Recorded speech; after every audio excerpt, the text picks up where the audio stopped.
Hey everyone, this is Athletes and Antiquities.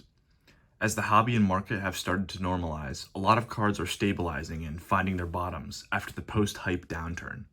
Today, we're looking at PSA grading and taking a deep dive on the disparity between PSA 9s and PSA 10s.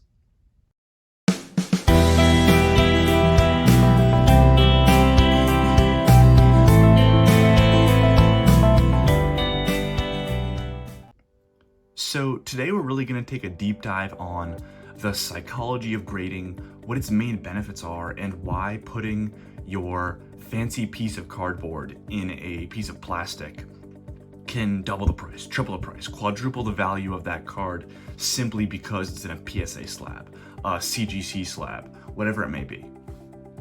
So in front of you, we have a PSA 6 through a PSA 10. I tried to grab cards that had a little bit of variety in terms of like English versus Japanese, but all from roughly the same era.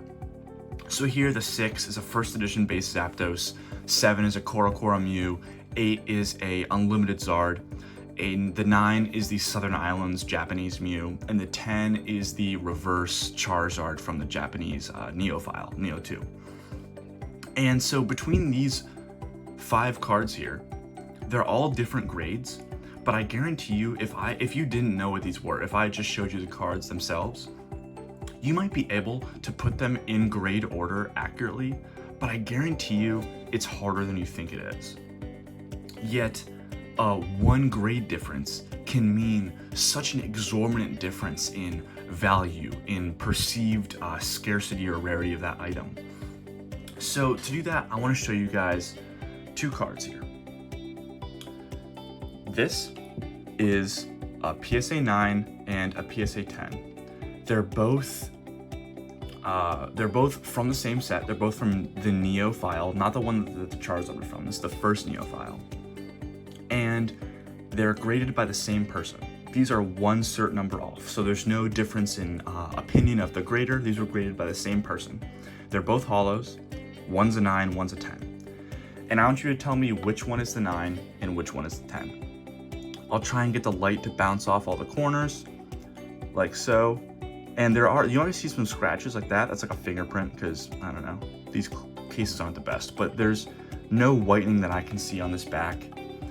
And on this back, same thing. I don't really see any whitening. Like, you might see some scuffs on the case, but the card itself is mint. These are both pulled by me from a sealed premium file and sent, not directly, they were sitting in a binder for years and then eventually sent to grade.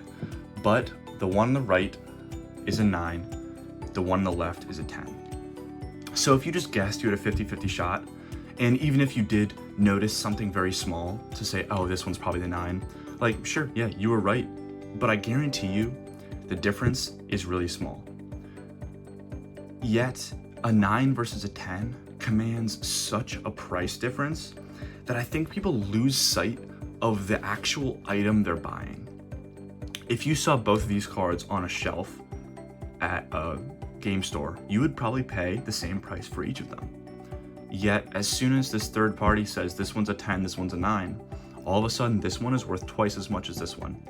This is a lower budget example because the 9 of this is worth about $30 to $40, and the PSA 10 for the premium files are worth about $90 to $100. They're all roughly the same price. But this gets amplified much more so when you go to higher grades. So I just want to show you guys those two as a little side by side, just as an interesting thing. If you aren't familiar with grading, that might have been interesting. Even if you have graded 100 cards before, I'm sure that's nothing new to you, that there's such a small difference between a 9 and a 10. But when you're shopping online and you're looking for a particular grade, how much more do you value that 10 over that 9? That's what we're going to talk about today. So I have 2 more things I want to talk to you guys about, and then I'm going to show you guys a much more extreme example. So first, this is a Scream Eevee. This is from the 2018 Munch retrospective set, where I think there were 5, maybe 6 cards that were all made to look like the Edward Munch Scream painting. And this is a PSA 9. PSA 9s for Scream Eevees go for $120-ish on eBay. I'm gonna put up some examples from some screenshots from eBay and PWCC and such. But so a 9 is worth 120 and a 10 is worth 400. Now this is a pretty clean copy. This one is definitely like noticeably a 9. The other two I thought were super mint, so I thought it would be a good example. This one does have a little white scuff there. But other than that, for the most part, this card is pretty pristine. It's just that one kind of white scuff in the top corner. So I'm not arguing the grade. This card is definitely a 9, not a 10. The point of this video is not to diss PSA at all, because they're for the most part very accurate. Like, this is a 9 worthy card. But when you're shopping for a card, is this little white scuff here, is that worth $300 to you? And if it may be, like this isn't, again, to try and throw shade at PSA 10 collectors. If you want the most pristine EV Scream card as possible, you don't want this card because it has that one small white speck. You would pay the premium for the PSA 10, and many people do. But I think people often lose sight of how small that difference is, and they just want the 10 because this company said it was perfect. Whereas, really, if you were just to own the card for the card itself, and I handed you 2 raw cards, you didn't plan on grading them, you just wanted a clean copy, it might be a lot harder for you to pay that $300 increase for that one white scuff. But because it's in this case, you see the 9, you see the fancy 10 up there, all of a sudden, people are much more willing to pay that extreme premium. And so that $300 difference is noticeable. But as you go up in value, these start to get crazy. So this is a PSA 9 Lugia EX from Unseen Forces. I pulled this as a kid, not in 2005, but I pulled it a few years later when I bought like a pack for like, at the time it was probably 20 bucks or so, and I pulled this Lugia. And I was smart enough to know, even though I was a kid, I knew to put it in a sleeve and stuff like that. So for the most part, this went right from the pack into my hands, into a sleeve, into a, at the time, binder, then a top loader, and it never really had a chance to get damaged. So I considered this a pack fresh card, even though I graded it 10 years later. And again, this is deserving of a 9. I don't think it's a PSA 10. You can see the back is slightly shifted to the right. There's very small whitening in this bottom corner. The other 3 corners look good, but there's nothing on the front. The front is immaculate. So it's just that little bit of off-centering and that one scuff. So this deserved a PSA 9. I was not surprised by that, but a PSA 9 currently sells for about $800, but a PSA 10 sells for $3,750. That was one of the more recent sales. So that's it's basically a $4,000 increase from the 9 to the 10. It's almost 5 times. It's like 4.7 times the price, going from a 9 to a 10. So now that question I asked earlier gets a little bit harder. If you wanted to buy one of these cards and you wanted a mint copy for your collection, is that small white speck that I showed you and that little bit of off-center, is that worth $3,000 to you? And the answer may be yes, because you want the most pristine card available. But for a lot of people, I think they would say no. But when they see that 10 in the top right corner, all of a sudden they come out of the woodworks and pay insane premiums because they want the card that PSA said was perfect. And you can see this a lot with, this is just examples of things that I have. You can see it with like set collectors, like some of the more, the much bigger whales in the collecting hobby. Like I know like Gem Mint and stuff like that. They're all awesome people, but he will only collect the 10. So he has an insane bounty on some PSA 10s that he wants, when he could easily just get whatever PSA 9 of that card he wants, but he wants that 10 to complete his collection, so he'll pay tens of thousands of dollars just because he's looking for very low pop 10s. So that was interesting. Now I'm going to talk about a much more extreme example, and this one is where things start to get interesting, and it really shows that people look at the grade, not the card, and they're using it to spend tens of thousands of dollars. So we're talking about the Master's Scroll. It was a Japanese, basically it was kind of like a trophy card. It's like a pseudo, it's not an Illustrator level, but it's a lower tier trophy from, I believe, 2010. And there's, so PSA 9, a PSA 9 sold for 11,000. These are extremely rare cards, so 11,000 it's a fairly average price for a card of that caliber. So PSA 9 sold for 11,000, and a PSA 10 sold for $35,200 at roughly the same point in time. They were both about a year ago. I was trying to find a 9 and a 10 sale that were around the same time, so that's why I had to reach back a year or so. But $20,000 difference from a 9 to a 10. But now I'm going to show you guys the backs of the two cards.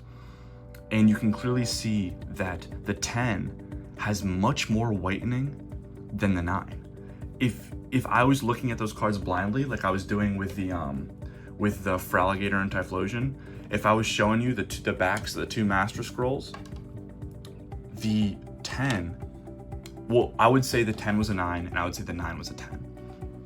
Yet people paid $20,000 more for the 10 purely because it was in that PSA 10 slab. And again, this is not a dig at PSA because it is a subjective grader.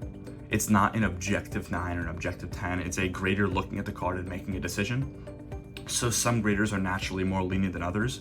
So every card has play. If I submitted this PSA 8 base set Charizard, maybe if I submit it 100 times, maybe 20% of the time it gets a 7, 20% of the time it gets a 9, and then 60% of the time it gets an 8. So there is play there. So it's not the fault of the grader, but I'm just here highlighting how someone who wants to buy a card, and even extremely valuable cards of the Master Scroll caliber, will look past the condition of the card itself and purely assign a value based on the grade. And it kind of, I think there's a lot of gray area there, but I think it's just a really interesting thing to kind of look at. So if you're a PSA collector, when you're buying your cards, how closely do you actually look at the card itself? If you're on eBay, it might be hard to tell unless there's like good back scans, but do you just blindly pay the PSA 9 market price or the PSA 10 market price? Or do you offer a little bit lower if it's a little bit damaged, or pay a premium if the 9 the 9 you're looking at looks phenomenal? Do you pay a premium on that 9 just because of the condition itself, or do you just kind of look at the grade?